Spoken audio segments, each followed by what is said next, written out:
பாரத தேசத்தின் முதல் மறை சாட்சியே,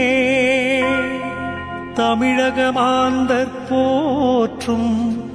நம்பிக்கை சுடரே, எழில்மிகு குமரியின் நட்டாலத்தில் உதித்த அற்புதமே, வடக்கன் குளத்தில் திருமுழுக்கு பெற்று இறையேசுவின் பணி தொடர்ந்தவரே,